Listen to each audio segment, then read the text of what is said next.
Hello there guys and welcome back to the channel. So finally we have made our way to this strongest class, well according to me anyways, Cosmic. So today we're going to be doing Cosmic top 10 ranking. And as always, please do keep in mind that these videos are a mixture of my own personal views, current game relevance and trends, and primarily do focus on 3 different areas of the game: general questing, alliance war, and battlegrounds.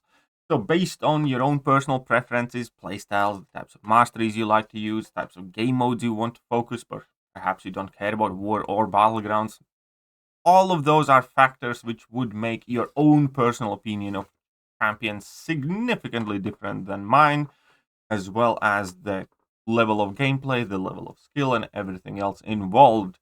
So this is the way I see the game, and it is perfectly fine if you see the game in some other way. I am not attempting to insult your intelligence, your honor, your ancestors, or anything else about you, because we all are here just to enjoy the game and share the enjoyment with each other. Therefore, do not hesitate to mark your remarks in the comment section and let me know how do you perceive the Cosmic class at the moment.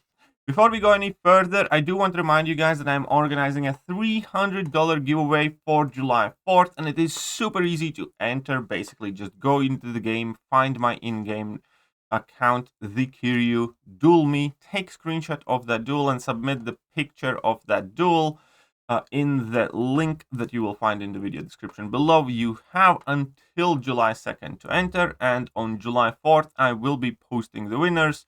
There will be 3 people getting $100 just for having a duel with me. Right.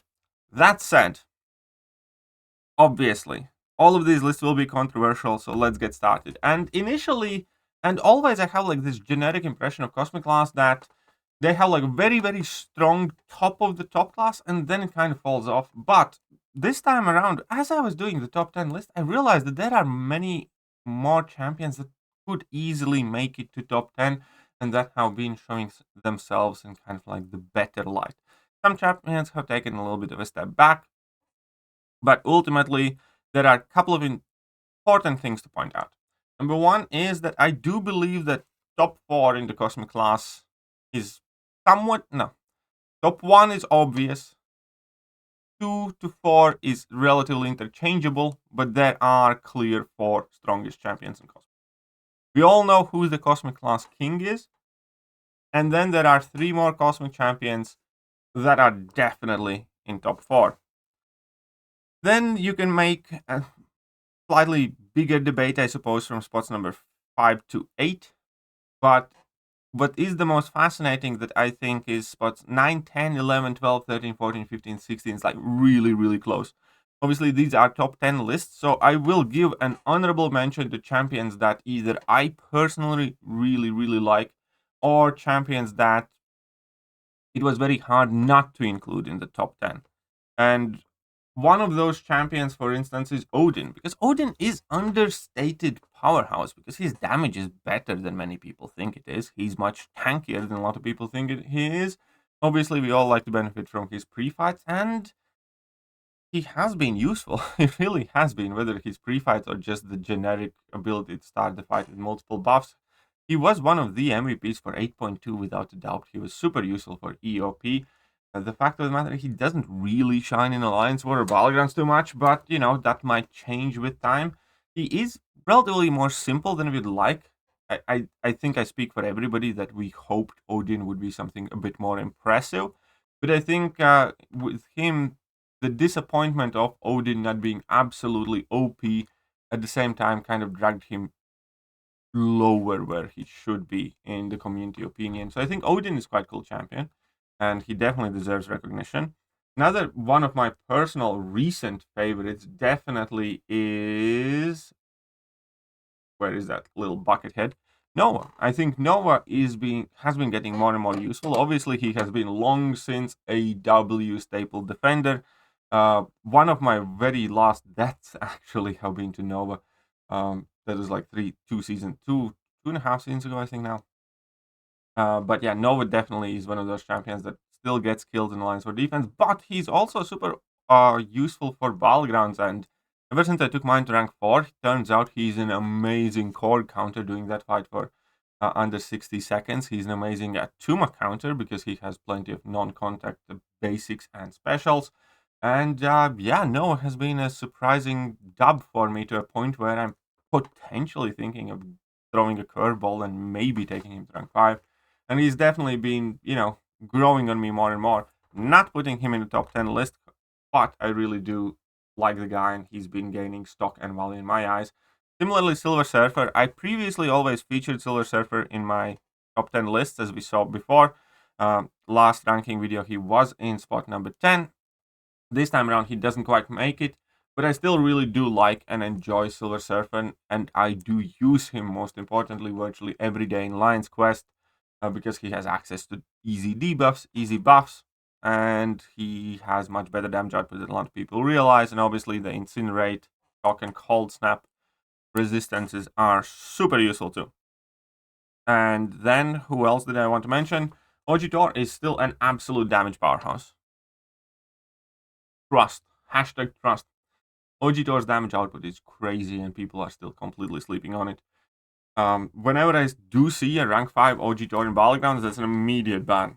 Because that's one of those champions that you will just not outspeed. Facts right there. Ojitor is an absolute monster offensively. The final champion that unfortunately this time around didn't quite make it to the top 10 is King Groot, because King Groot is an absolute sustainability machine and he's much better than people give him credit for, with that stigma that he's like slow. I actually have a King Groot video coming up very soon. I definitely recommend people to keep on the lookout for it.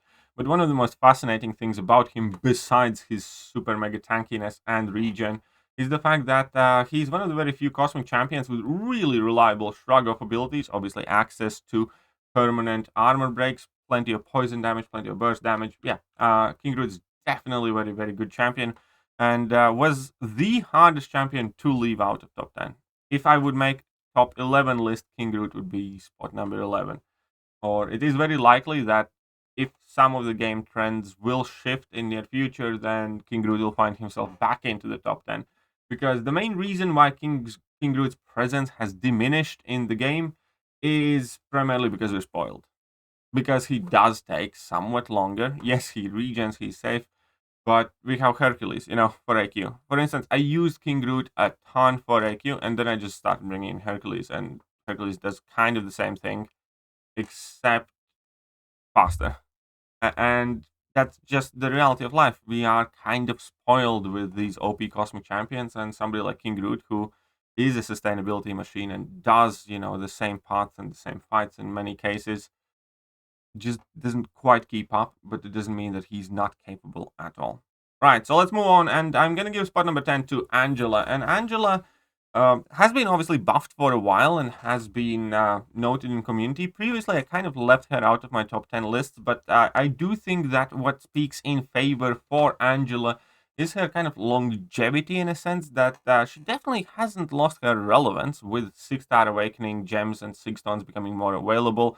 More and more people have ended up taking her or getting her to SIG 200 or high SIG levels, and she is kind of popping her head more often. She's definitely very, very present in like questing and incursions, but definitely more people are also putting her in on occasion in like battlegrounds decks, or using for like some damage or time effect problems. Now, she's definitely not like a dominant champion in the game, but I do think that she's more capable than a lot of people give her credit for. And when you do get her to a very high SIG ability, she also obviously becomes completely nullify immune, which is becoming more and more important with more nodes basically stripping away buffs, and that's part of the reason why Galen is as, powerful as he is. And then obviously she also deals with auto blocks and all of damage or time effects, and has access to armor break, and has access to very good damage. So yeah, I do think that Angela squeaks in spot number 10. I do think that you can make an argument of King Groot taking that spot number 10, or potentially that going to Odin. But this time around, I am starting the list off with Angela. Right. Now let's get serious. Spot number 9 goes to Cersei, and Cersei is still kind of ignored by community, largely looked at as very, very frustrating champion to fight against. And that is most people's most common basic understanding of Cersei. You see a Cersei and you just, don't want to fight her. Why? Well, because it's very annoying unless you have a very good counter. If you have a proper counter, there's no easier fight in the world. But the argument still stands. Cersei is a frequent battlegrounds defender. Cersei is a frequent alliance war defense staple. And obviously, Cersei is responsible for some of the most annoying quest fights if you are running on a selective team. That said, she does have much more offensive capabilities than a lot of people realize, starting with her glancing that you can use also on offense, because her glancing does reduce opponent's offensive ability accuracy by 100%, and it is quite easy to activate, which lets you completely bypass masochism or a whole bunch of other nodes that basically punish you or prevent you from parrying and stuff like that. And she has tremendously high uptime on that glancing buff as well, to a point where, yeah, she's one of the better counters to masochism directly, something that a lot of people didn't quite realize. She also cannot have her regeneration rate reversed, which can be quite useful. And then obviously she reduces durations of heal blocks, shocks, incinerates, and bleeds, which is quite helpful offensively. We all know how powerful that ability is on future Ant-Man, let's say, and effectively can work as a pseudo immunity. And then she does have access to true damage. She does have access to a whole bunch of fury, and she does have also access to incinerate on level 3, which kind of a lot of people forget that she can have like this massive level 3 fight finishing move. And she maintains her damage out very consistently throughout the fight. The coolest thing about Cersei obviously is her dual nature. The fact that she's extremely tough defender in right situations and also very capable offensive champion. And yeah, that is why I am placing Cersei in spot number 9. And now we're going to get serious. Now, 9 and 10 and 11 and 12, stuff like that, somewhat interchangeable. And now is the point where Cosmic Class kind of kicks it up a gear. And in spot number 8, we're going with Gore. And Gore is a monster. Gore is an amazing champion that got a tune-up, and that tune-up was tremendously helpful, making him much easier to use, much more player-friendly, and obviously keeping him just as dangerous on defense. So, let's start with the defense point. Again, staple Alliance War defender, frequent Battlegrounds defender, and that does already tell a lot. The coolest thing about Gore is that unless you do have an appropriate counter, which, again, is kind of like the commonality with Cosmic Champions, where if you have a proper Mystic counter, he's gonna get shredded. But if you do not have a counter to Gore, you can get baited into basically an unwinnable fight, because his regen potency increases the lower his health goes, and if you cannot outdamage it, and if you cannot reverse it, then you're just going to be stuck fighting Gore forever. And we have had that happen in Alliance Wars plenty of times, where people just underestimate that regen and get completely stuck. So that's super useful. Now let's speak about Gore more offensively. So his Awakened ability is helpful for his ability to bypass auto block. That's kind of like the biggest thing that you need to know. Does Gore need to be awakened? Only to bypass auto block. So in order to deal with like Modocs and Pennies and Captain America Sam Wilsons and stuff like that, yes, but not really for anything else. Rest of the Awakened ability effects are so. So let's turn on his base. What makes Gore so great? Well, he kind of embodies the spirit of Cosmic Champions and then some, because he does have access to 70 million buffs. And you can quote that number, that is exactly how many buffs he can activate in a fight, because he is one of the buffiest champions that has ever buffed in the game. He can get a tremendous amount of buffs, and if that is not alone, he's one of the debuffiest champions that has ever debuffed. Basically, as you shift through your combos, you gain your shadow magic buffs that can let you inflict corresponding debuffs on opponent, thus allowing you to easily benefit from inequity mastery, from despair mastery, on top of the poison healing reduction. So effectively, he has pretty much a heal block in his kit, reduce opponent's attack if you're running inequity, and basically has access to infinite amount of debuffs for whatever nodes there should, happen to be. Top of that, obviously, he has access to vicious buffs on top of it, which increases damage over time effects. Don't do too much by themselves. Access to Fury, if awakened, access to Undermine, which is an auto block counter. And as he functions, he's relatively simple. Finish combos with light, you stack up some shadow magic buffs, then hit opponent's block or do medium combos in order to stack up some debuffs on opponent, and then, depending how long is the fight, either build up to level 3 or do a level 2. Level 3s, however, is a whole another beast where you can do a ridiculous, insane amount of back-to-back level 3s, basically. And he is kind of like uncharacteristic rebuild champion that can be fast enough even for like battlegrounds when you're competing with the fastest champions in the game. Again, largely due to his dual nature, because he can flip the table where you expect to having to deal with Gore on defense, but he can just go on offense and knock out a champion. And again, his access to bleed, shock, and poison is something that a lot of people kind of sleep on. Everybody always fawns about the fact that Scorpion has access to 3 different damage over time effects, for instance. Well, yeah, so does Gore, but he does them all at the same time. And on top of it, if opponent's immune to any of those, then he just inflicts a degen, which is even more awesome. And then obviously his healing abilities whenever he gets power drained or power burned, and then he also heals whenever he gets one of his shadow magic correspondence debuffs placed on him, so he can be used in some very, very creative and interesting ways. So definitely there are obviously character flaws and weaknesses. One of the most annoying things about him is the fact that he can't benefit from willpower, for instance. But I think at this point, people should start to realize that he is, in fact, a powerful cosmic champion that is not to be slept on. So, Gore has spot number 8. Last ranking video, he was spot number 7. So you will ask, who, in my opinion, has rushed before Gore?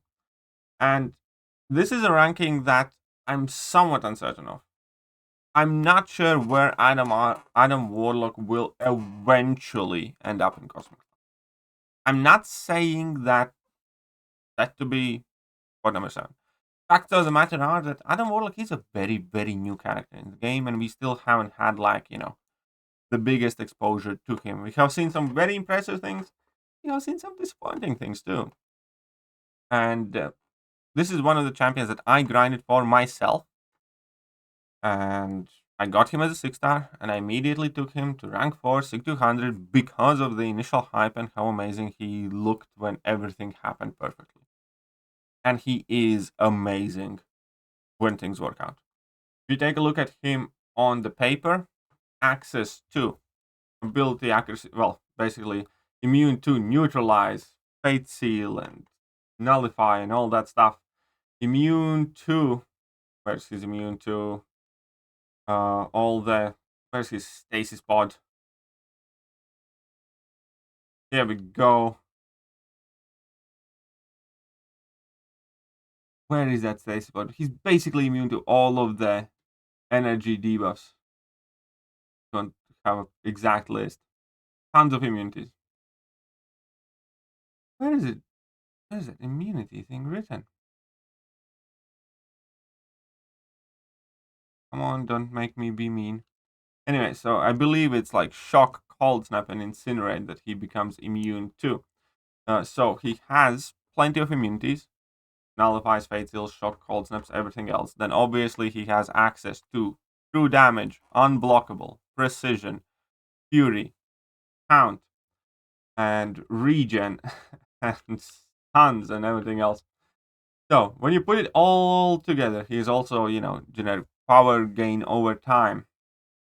When you put all of that together, has just an insane amount of value in the champion. And I still absolutely stand by it. The problem that I currently have with Adam Warlock, and I'm perfectly fine if you're gonna jump in and say that it's just because I suck, or I'm stupid, or I don't understand everything. Fine, maybe.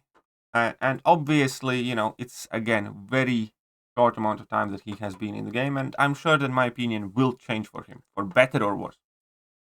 The problem with him, however, is that the taunt often seems not to be really doing much. I would much prefer if that would be a passive infuriate instead of taunt debuff, because number one, you start realizing how many matchups he cannot really be used because of his, often for, or is very hard to be used because, masochisms and conflictors eating up his taunt, and then opponents not throwing special attacks, and those buff duration being like 2 seconds. So you need to make the perfect decision every single time after you're finishing a combo, or you're just going to lose your build up. And things happen in fights. And Adam Warlock is one of those champions where fight can, at the very least for me, either the fight goes perfect or a lot of things happen that I don't want to happen, and I end up doing significantly worse. Now, obviously, Count and the Stasis Pod are meant to be helpful things to him, but in my, again, experience, kind of like trying to use him in Battlegrounds, trying to use him in Lion's Quest, and so forth, I realize more and more random matchups when he just doesn't quite work. Again, whether that be because of struggle or whether that be because there are some certain special attacks that you do not want opponent to use, and it is quite tricky for you to push opponents to level 2 with that count constantly active, for instance. And then there's something else, and then you realize that a lot of champions that you really want counters for, he doesn't really quite counter. And he's definitely no Hercules, I'll tell you that much, or Hulkling. I think, anyways. I think he's very good. I think we're going to find out exactly how good. I do think we're going to see much more of him in future, or at least I hope. But I also accept the possibility that it might not be as easy with him, because there is that stressful, risky type of situation with him where you really, really need to be on point with him. And I'm just not sure how large percentage of the community will actually be okay with it. It's one thing when there's a champion like Hydra and Ghost and Quake that has like insane results and insane amount of utility, and they kind of basically force the community to learn how to play that champion very well. But it's another thing when the results might not be as good or valuable, or at the very least as irreplaceable. It will be very interesting to see where Adam lands exactly. I do know for a fact he's a quality champ. I do know for a fact that there are going to be a ton of situations where he absolutely shine. Question is, how many, and how many people are going to be doing that with him? So we'll see that as the time progresses. But for now, I placed Adam in spot number 7. Spot number 6 is also a slight demotion to a champion, which is Hyperion. And Hyperion is, without a doubt, one of the cosmic powerhouse. There's just no question asked. One of the best age champions. And yeah, we do see him definitely less in Alliance War. We have seen him somewhat less in Battlegrounds, even though he's still very much so present in Battlegrounds, but he's not Hulkling. He's not, I'm going to try my darnest to make him work. If the meta seems, appropriate for him, plenty of people use him, but you're not kind of trying to brute force him there. So, solid Battlegrounds, offense, defense. Alliance War, not as much really, but really solid line questing as well. And the coolest thing about Hyperion that I always have absolutely enjoyed is the fact that all of his hit kind of just stems from excess amount of power, which lets you use him in many different ways. If you want to just play using special 3s and nothing else, you can do that. If you just want to be throwing level 1s and never touching opponent with the basic attack, you can do that. If you just want to be throwing level 2s, you can do that. You know, if you just want to be spamming heavy attacks and never touching a special attack button, you can do that. If you want to rely on damage over time effect in form of Incinerate to bypass Safeguard, you can do that. If you need an armor break, you have that. If you want to have some regen, you can get that. And that's kind of like the story with Hyperion, is that insane power gain that he has enables him to be one of the most flexible champions in the game, in my opinion, and tackling and bypassing a ton of nodes and being able to just deal with many different situations. I think the characterization of Hyperion in my mind is pretty much always he might not necessarily be the best counter for something, but he often will be a very good counter for a lot of things. For instance, a lot of people don't really realize that Hyperion is quite good against Korg. Hyperion is very good against Killmonger, and so on and so forth. Champions that you immediately wouldn't necessarily think of using Hyperion against, but he finds a way. Whether it is because, yes, he can drop, level 1s pretty much exclusively and therefore hardly make contact with the opponent at all because only first hit of his level 1 makes contact with the opponent. Or, just be dropping heavy attacks and spamming those furies and gaining a ton of buffs and so on and so forth. Or go for, a lot of stun uptime on his level 2s. There's just so many ways how you can use Hyperion in a game that I don't see him going away for much. I really don't, because it's a very, very simple premise. Here's the champion with effectively infinite constant power gain. And it's up to you to figure out how to use that power. And I really like that idea, and I think that's the reason, the secret behind. Obviously, the other little bits that he has, like the fact that he's poison immune is quite helpful, as I mentioned before. Access to Incinerate, therefore damage over time effects, bypass damage caps and things like that, super helpful. Regen is very helpful. His cosmic charges, giving him increased... where is his cosmic charge? 1 second. Cosmic healing. Cosmic charge passive. Here we go. His cosmic charges give him fairly significant increase in physical resistance. That's also definitely notable, and also obviously attack increase. Yeah. He just works.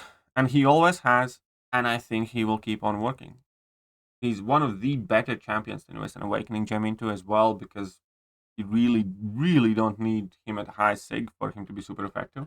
He's soon coming to the game as 7-star because he has been confirmed to be in first 7-star Titan Crystal, and he's going to be one of the first champions added to the basic 7-star Crystal. Well, not in the first, but in the second batch, I believe. So yeah, definitely look forward to 7-star Hyperion and how he's going to perform in the future. So, who I placed above Hyperion at the moment. And this was a bit of a tough one.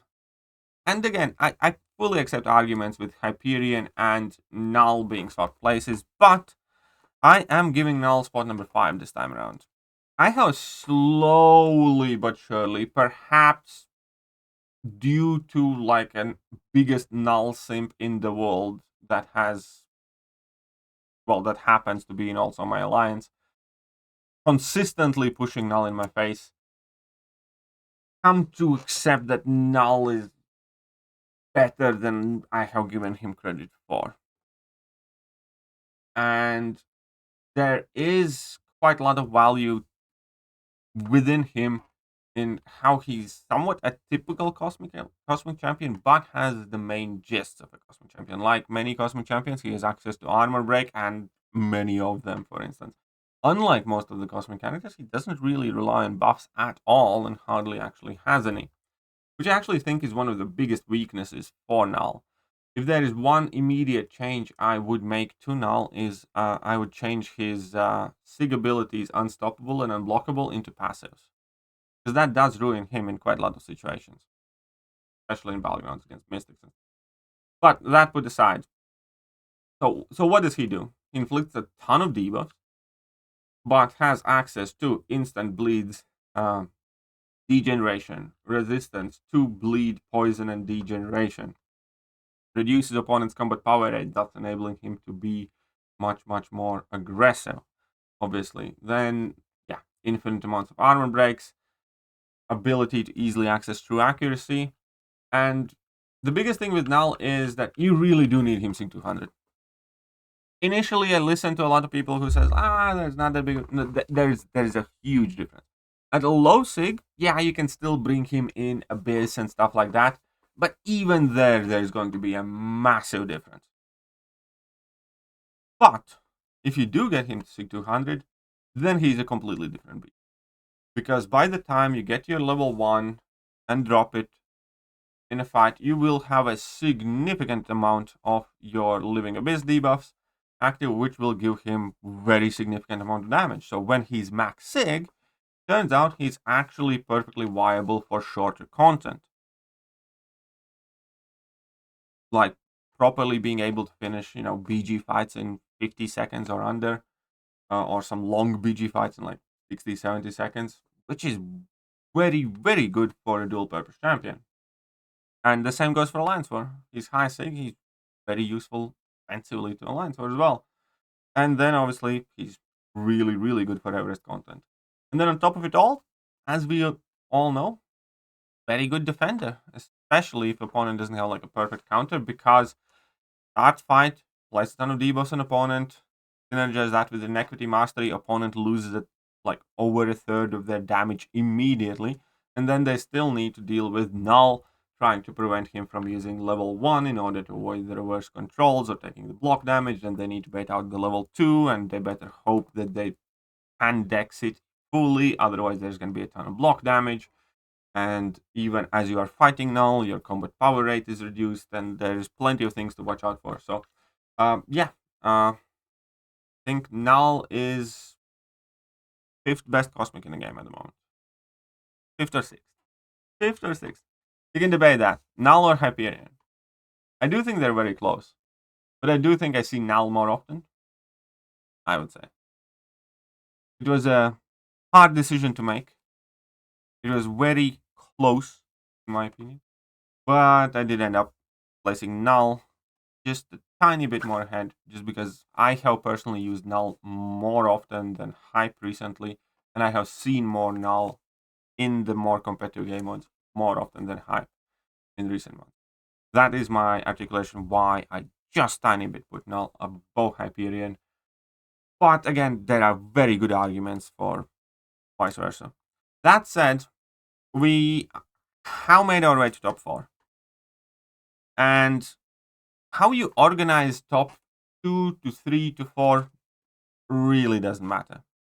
All of those champions are amazing. All of those champions are the right rank up decisions. And none of those champions is the best Cosmic champion. So 2, 3, and 4 is effectively the same place in Cosmic Class. There is no real difference. We're going to start this time around, though, with a slight demotion. Again, because I do try to keep my eye on current game relevance and trends. And I have noticed a slight decrease in CGR usage.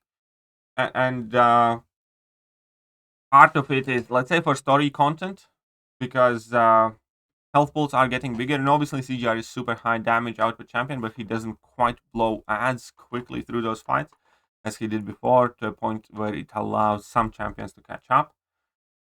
But he's still obviously one of the best questing champions in the game. Another point of it is maybe there have been some different, node combinations, maybe new champion release where he doesn't necessarily work as well or something else. But there has been slightly less CGR in Battlegrounds, slightly less CGR in Alliance War, without a doubt. There's no question. Still very much so there, but not as often. That said, as I said, could easily still be ranked as the second best Cosmic champion in the game, even though I'm currently placing him at 3rd. And the reasons for it should be obvious by this point. A monster damage output, and then obviously access to Fate Seal as a Cosmic champion if awakened, and Power Lock, quite useful. Tons of armor breaks, very potent power gain, which is actually one of the main reasons why he is as powerful. If CGR would be yet another one of those get to level 2, do a lot of damage champions, he would be nowhere near as popular as he is right now. That power gain, finishing a combo with light, is what puts him ahead of Black Widow, Deadly Origins, and a ton of other champions that do a lot of damage with the level 2 and basically rinse and repeat. That power gain is one of the biggest things about. Obviously, then he is immune to Incinerate, immune to Bleed. Does have, as I said, access to armor breaks, to armor up if you get smacked in the face, to power gain, access to Incinerate in a pinch if you need it, even though it's not something that you use frequently, access to Massive Fury, Cruelty, Precision. Realistically, he's just a massive damage dealing machine. The coolest thing about CGR is, and one of the things that I initially kind of was really fearful and hesitant about CGR, is that his damage output is extremely conditional, and he's reliant on the fact that he can access his buffs freely. He's reliant on the fact that he can place his debuffs freely. He's reliant on the fact that you can finish your combos and you can alternate them, and all of those things that seemingly would stop a lot of champions. But one way or another, CGR just manages to be the perfect answer a lot of the times, where some of those things are just not as big of a problem than they initially would appear to be, or you would worry to be. And that has definitely allowed CGR to remain close to the top of the game, or at the top of the game for a very long time, because the best utility in this game is insane amounts of damage. Like, if you put a champion with 0 abilities in a game, but infinite attack that could 1 KO everything, that champion would be the strongest champion in the game. Kind of, getting to a point where a massive amounts of damage is arguably the best utility in the game. And CGR has one of the biggest damage outputs to the game in the game, especially in kind of like short to medium level fights. Solid in long level fights, but exceptional in short to medium level fights. And has, solid amounts of utility in him, which makes him very powerful. Moving on, spot number 3, and I'm personally giving it to Galen. Again, I do think these are interchangeable, but I do think the arrival of Galen has changed up a game, and I do think it has changed up the Cosmic class, with his immunities to, power control, which is a very big deal, especially in Cosmic class, because most Cosmic champions rely on some sort of special spam to access large amounts of damage, and him being completely immune to it and using that up to ramp up quicker has been a massive thing to bolster Cosmic class's power in the game. Additionally, his immunity to Nullify, because Nullify has historically up until now always been, the bane of the Cosmic class. So when you put it like side by side, you could make an argument that CGR is the better champion. And I'd probably agree with a lot of that. But the argument that I'm trying to make here is that Galen is more important for Cosmic class. Like, if you would take out Galen from Cosmic class, that would be a bigger loss than taking out CGR, because whatever CGR does can be done just as well or almost as well by Hulkling or Hercules or Hyperion, so on and so forth. What Galen does is pretty much unique, There's some overlap with Hulkling, but quite unique. In the sense that, yeah, he's fully Nullify immune from the very beginning, access to a lot of buffs, obviously that's quite common, but obviously immunity to all this power drain nonsense, allowing him to just go in the fights, completely ignore the nodes, and do the job most other Cosmic champions will not do. To a point where we have a lot of nodes or metas that quote-unquote hate Cosmic champions, and you can witness it in, let's say, Battlegrounds. And again, I'm not basing all of these situations in Battlegrounds, but Battlegrounds is a very good mirror of MCOC in a lot of cases, where you can have a meta where, it's almost impossible to use Cosmic champions, like when you have a very potent power snack, for instance. And then you have Galen. Just go in and he really doesn't care, as if those nodes are not there.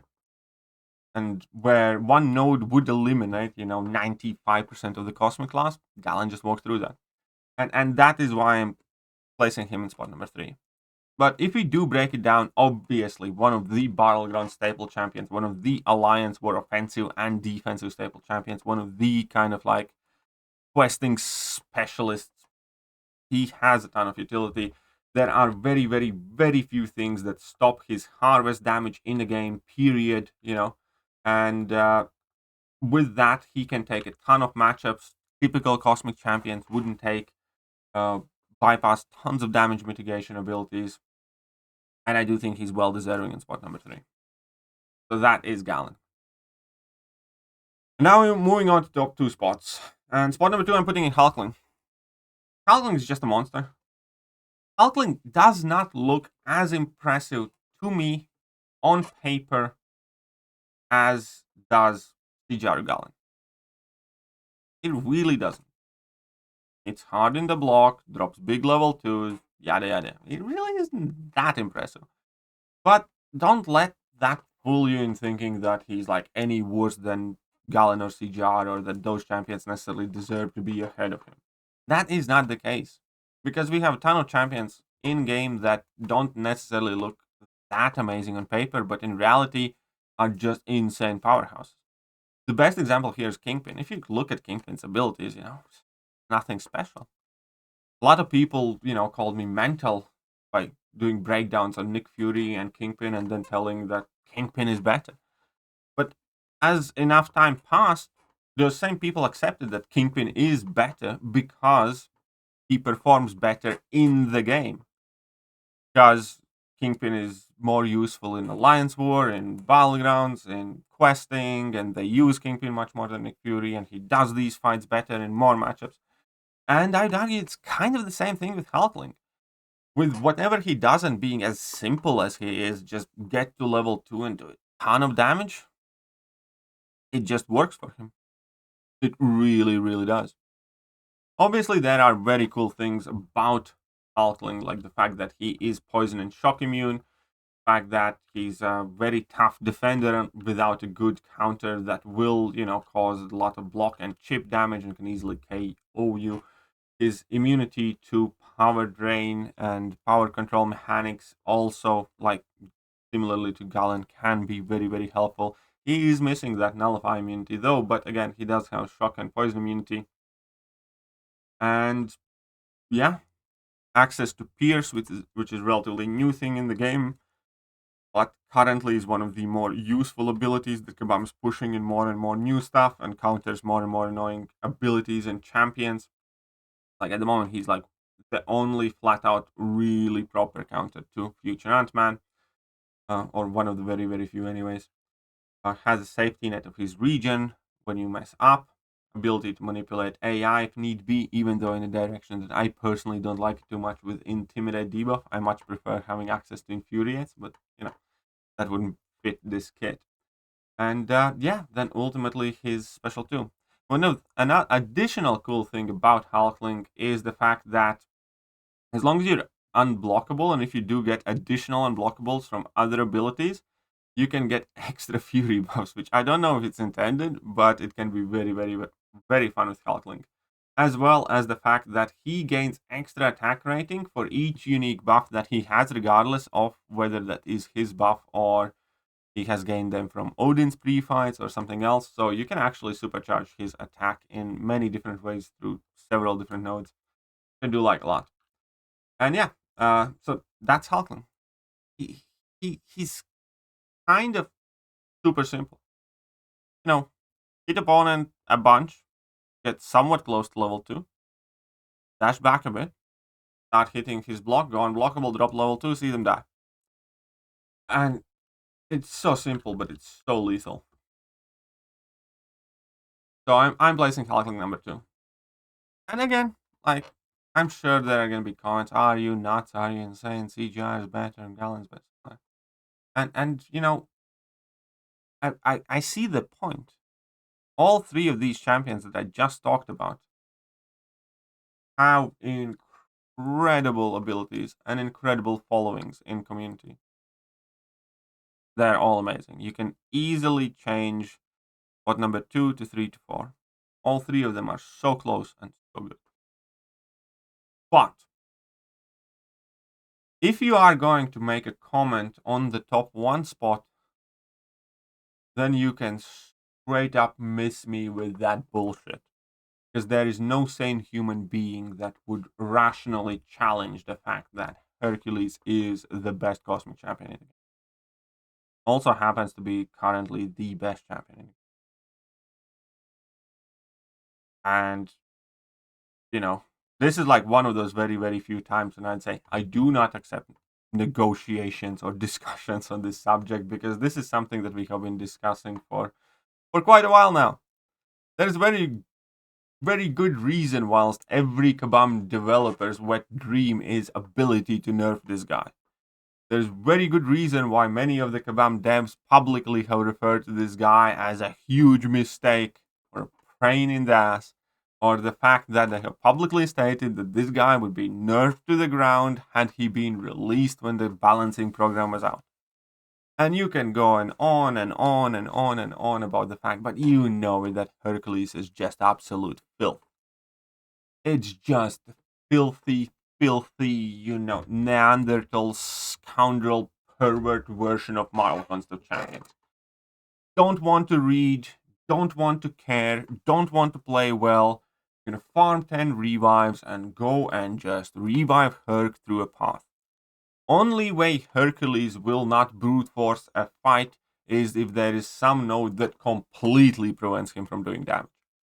You can brute force the fights with him even with 10% damage, even if there are these, inflict poison or deal 90% less damage. You can still go in with Hercules and he does such a filthy damage, you'd still probably finish fast enough.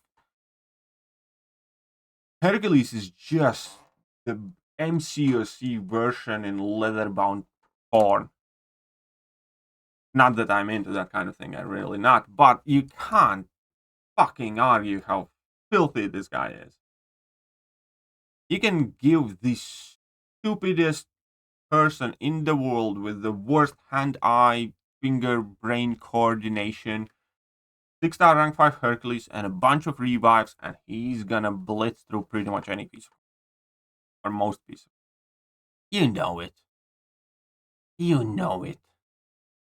Like, we all know it. He is filthy. Okay, what makes him so filthy? Well, let's start with the fact that he's a ramp-up champion that can be ramped up in one fight. Evizone, he's ramped through the quest.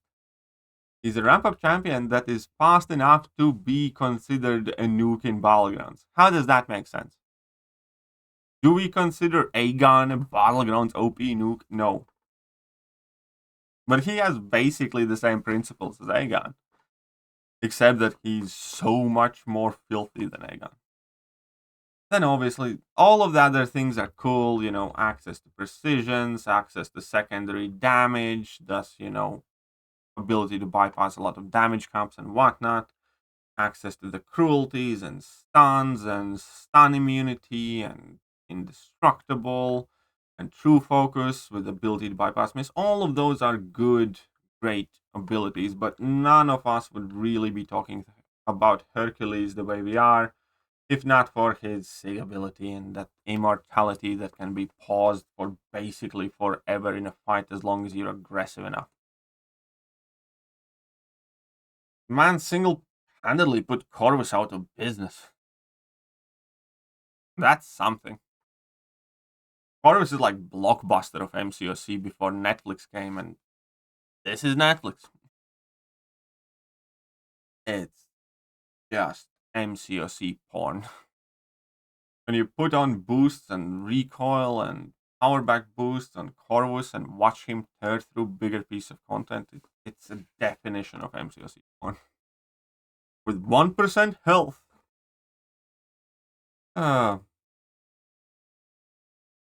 Just fucked up champion. And to be clear, I'm not calling for him to be nerfed. Primarily because I personally believe that,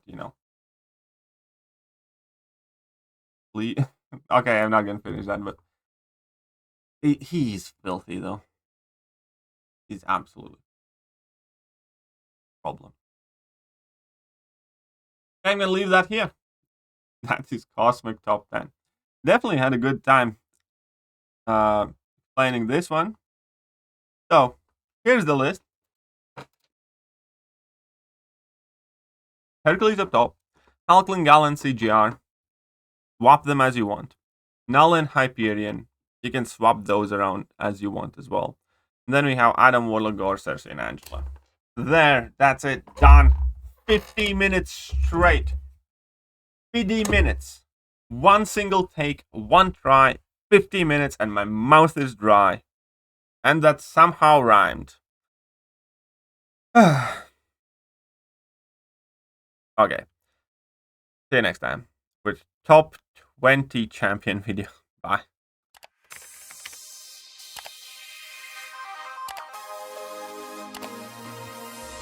Hello there guys and welcome back to the channel. So we have all the information about